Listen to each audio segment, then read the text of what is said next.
You can get yourself a I am a gorilla murder yourself shirt right now. Okay, so I just found out about this thing called ISHMAEL. It sounds fucking crazy. I already read the first part, but I'm just gonna read it again. Just for your sake. Alright, ISHMAEL is a 1992 philosophical novel by Daniel Quinn. Examines the hidden cultural biases driving modern civilization, explores themes of ethics, sustainability, and global catastrophe. Okay. 1992. Alright, let's just go on ahead. Implicitly set in the early 90s, ISHMAEL begins with a newspaper ad. Teaches 6 people must have an earnest desire to save the world. Blind person. The nameless narrator and protagonist thus begins the story, telling how he first reached to his ad with scorn because of the absurdity of wanting to save the world, a notion he feels that he once naively embraced himself as an adolescent during the counterculture movement of the 1960s.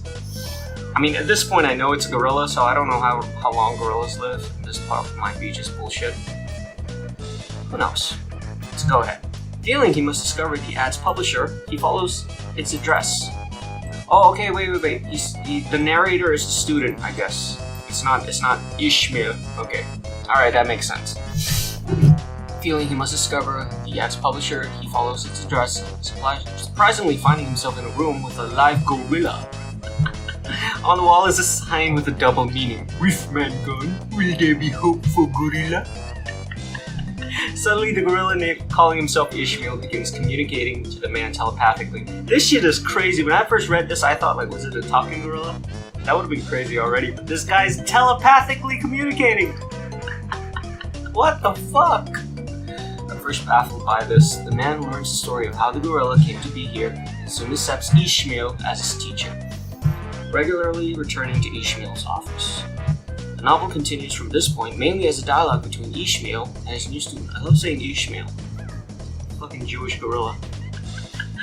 ISHMAEL's life began in the African wilderness, though he was captured at a young age and has lived in mostly a zoo and menagerie. I didn't know what a menagerie was, so I looked it up. Apparently it's like just a precursor to a zoo. Something like a zoo. Yeah, something like it. It's not one. Before living permanently in a private residence. Moving on up! It caused ISHMAEL to start thinking about ideas that he never would have thought about in the wild, including self-awareness, human language, and culture, and what he refers to as the subject he specifically teaches in captivity. I like this part because it's really interesting. Like, the zoo isn't just for us to watch animals, it's also for animals to watch us. And yeah, we don't think about the effects on that, do we? Like, they're watching us too when we go there. They're watching how we interact, they're watching how we talk, how we behave, wearing clothes. So, in some small way, they might be influenced to what we do. The narrator admits to ISHMAEL that he has a vague notion of living in some sort of cultural captivity and being lied to in some way by society. But he cannot articulate these feelings fully. This is getting shit. This is getting crazy. I'm ready. I'm strapped in. I'm invested. The man frequently visits ISHMAEL over the next several weeks, and ISHMAEL proceeds to use the Socratic method. Fucking hell.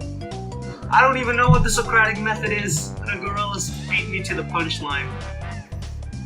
Argumentative dialogue between individuals asking and answering questions to stimulate critical thinking. Oh, it's like a back and forth, I guess.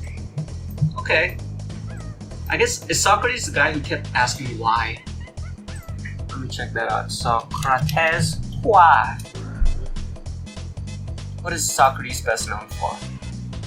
I just want a short answer here. You see the guy who says why? Why? But why? Okay, but why? Yeah, he's that guy. But why? Okay, alright, where were we? To deduce with the man what origin story and other myths modern civilization subscribes to. Before proceeding, ISHMAEL lays down some basic definitions for student. What I want to know is how the fuck he came up with the name ISHMAEL. That's what I want to know. The story is an interrelation between the gods, humans, and the earth, the beginning, middle, and end. To enact is to behave in such a way to make a story. To enact is to behave in such a way to make a story, however true or not, come true. A culture is a people who are enacting a story. Takers are civilized people, particularly members of the culture that first emerged in agricultural revolution starting 10,000 years ago, the Near East that has developed into today's globalized society. The culture of Ishmael's pupil, and presumably the reader.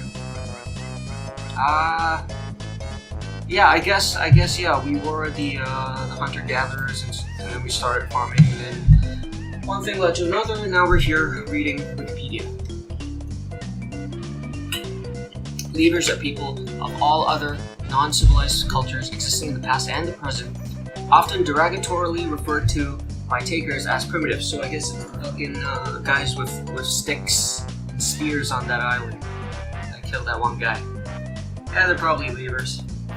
Okay, at first the narrator is certain that civilized people no longer believe in any myths, but Ishmael proceeds to gradually tease him from several hidden but widely accepted premises of mythical thinking being enacted by the takers. I guess religion, right? Religion's gonna come up somewhere. Humans, especially takers, are the pinnacle of evolution. So this is a myth, according to Ishmael. The world was made for humans, and humans are thus destined to conquer and rule the world. That's a little bit religious, I guess. This conquest is meant to bring about a paradise as humans increase their mastery over controlling nature. However, humans are always failing in this conquest because they are flawed beings who are unable to ever obtain the knowledge of how to live best. That's what we're all trying to do. Therefore, however hard humans live in a safe world, they're just going to go on defiling and destroying. Yeah, it could be a myth, I don't know. See how it goes. Even so, civilization, the great human project of trying to control the whole world, must continue, or else humans will go extinct. Ishmael points out to his student that when the takers decided all of this, especially the idea that there is something fundamentally wrong with humans, they took as evidence only their own particular culture's history. They were looking at half of 1% of the evidence taken from a single culture. That's my Ishmael voice. Not reasonable example of which to base such a sweeping conclusion. On the contrary, I don't get it.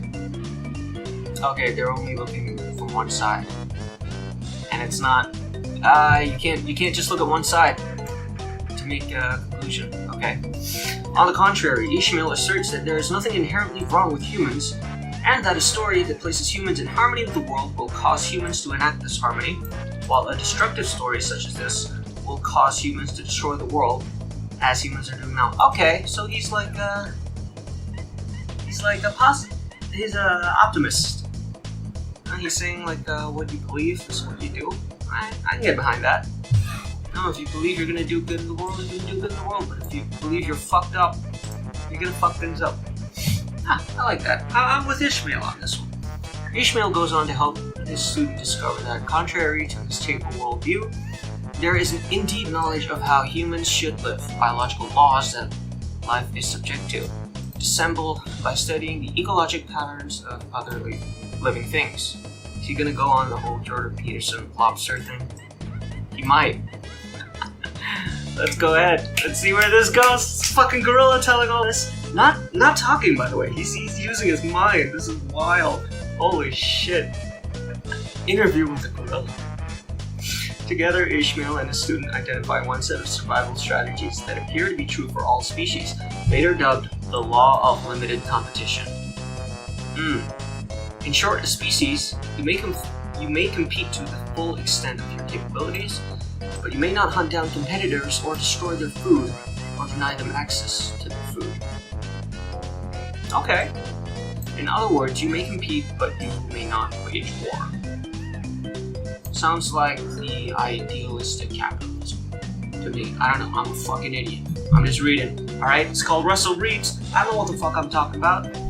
All species inevitably follow this law, or as a consequence go extinct. Takers, however, believe themselves to be exempt from this law and flout it at every point, which is therefore rapidly leading humanity towards extinction. I guess he's an environmentalist too. Yeah, I mean, like, we knock down forests and shit to build condos, so... Yeah, I see your point. I see your point, Ishmael. Fucking Professor X Gorilla.